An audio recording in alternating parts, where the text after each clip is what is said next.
Cerita di balik leluhur Wali Songo dipercaya berasal dari Asia Tengah.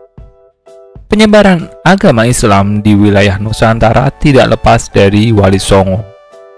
Kehadirannya sangat berperan dalam penyebaran Islam, khususnya di Jawa dan pada abad ke-13. Bukan hanya masyarakat Jawa, tapi masyarakat Indonesia yang beragama Islam juga tidak asing lagi dengan Wali Songo. Dalam misi dakwah yang tanpa paksaan, mereka berfokus di wilayah masing-masing dan juga meninggalkan bukti peninggalan yang masih bisa dikenal. Wali Songo menjadi tonggak sejarah Islam berkembang di tanah Jawa. Wali Songo terdiri dari Sunan Gresik, Sunan Ampel, Sunan Bonang, Sunan Derajat, Sunan Kudus, Sunan Giri, Sunan Kalijaga, Sunan Muria, dan Sunan Gunung Jati.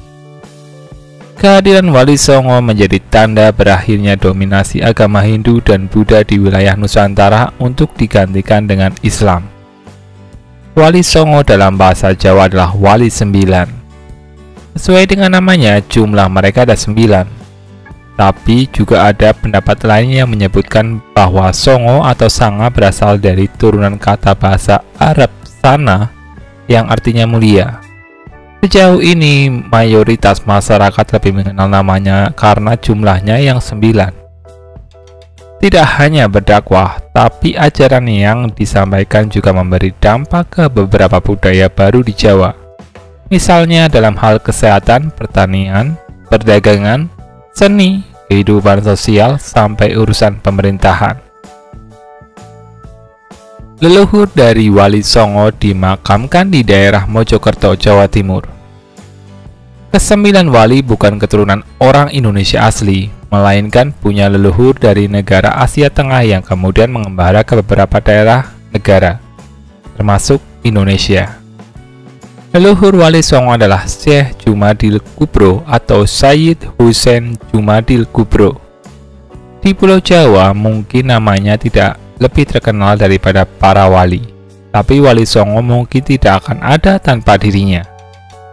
Makamnya ada di Komplek Pemakaman Islam Kuno Troloyo yang sudah ada sejak abad ke-13 Masehi. Banyak peziarah yang datang ke makam yang lokasinya berada di sebelah selatan Pendopo Agung Trowulan, Mojokerto, Jawa Timur. Ada gapura berarsitektur Islami menyambut datangnya peziarah pada pintu masuk komplek makam yang menuju ke lorong panjang. Makam tertutup dengan kelambu putih dan dikelilingi peziarah yang berdoa di dekatnya. Syekh Jumadil Kubro berkelana ke berbagai tempat di dunia untuk berdakwah. Syekh Jumadil Kubro lahir pada tahun 1270 Masehi. Sebagai seorang putra bangsawan dari Nasrabad, India. Sementara itu kakek buyutnya bernama Muhammad Sohib Mirbat masih punya garis keturunan Imam Ja'far Shodiq yang merupakan keturunan ke-6 Nabi Muhammad SAW. Beberapa catatan sejarah seperti Babat Tanah Cirebon, Syekh Jumadil Kubro asalnya dari Asia Tengah, tepatnya Uzbekistan. Tempat dakwahnya adalah Samarkand, Uzbekistan. Sedangkan kampung halamannya di Hadramaut, Yaman. Setelah berhenti dari jabatan Gubernur Dekan, India, Syekh Jumadil Kubro berkelana ke berbagai tempat di dunia dengan tujuan menyebarkan Islam. Negara-negara tujuannya adalah Maroko, Uzbekistan, Malaysia, dan sampai ke Jawa di era Majapahit. Salah satunya upaya dakwahnya adalah dengan melalui pernikahan dengan putri dari tokoh setempat. Strategi dakwah melalui pernikahan melahirkan para wali di kemudian hari. Misalnya saat di Samarkand, dari pernikahannya terlahir anak pertamanya yang kemudian dibawa ke Indonesia atau yang kini termasuk dengan Asia Tenggara. Anak pertama dari Syekh Jumadil Kubro menikahi putri dari Champa, Vietnam, dan lahirlah Muhammad Ali Rahmatullah atau yang dikenal dengan Sunan Ampel.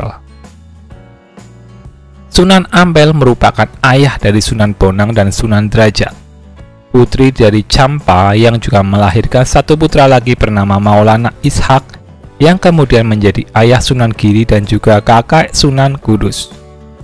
Saat berdakwah di Malaysia, Syekh Jumadil Kubro juga menikahi putri Raja Cermin. Cicitnya kemudian dikenal dengan Syarif Hidayatullah atau Sunan Gunung Jati.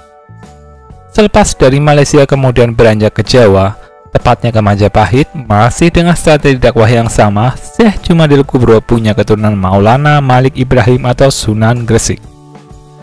Sampai sekarang masih dihormati banyak orang yang berziarah ke makamnya. Dari sinilah terlihat bahwa wali yang sudah disebutkan sebenarnya punya hubungan kekerabatan. Bagaimana dengan wali yang lain? Sunan Kalijaga dan putranya Sunan Muria juga masih bersaudara dengan keponakan Syekh Jumadil Kubro yang juga menempati aktivitas dakwah dan berdagang. Keturunan dari Syekh Jumadil Kubro yang tidak fokus dalam dakwah kemudian dikenal sebagai raja dan sultan di wilayah Patani, Kelantan, Mindanao, sampai di Pulau Jawa. Karena riwayatnya sangat penting, maka Syekh Jumadil Kubro sebagai leluhur Wali Songo sangat dihormati meskipun kiprahnya sudah berlalu ratusan tahun.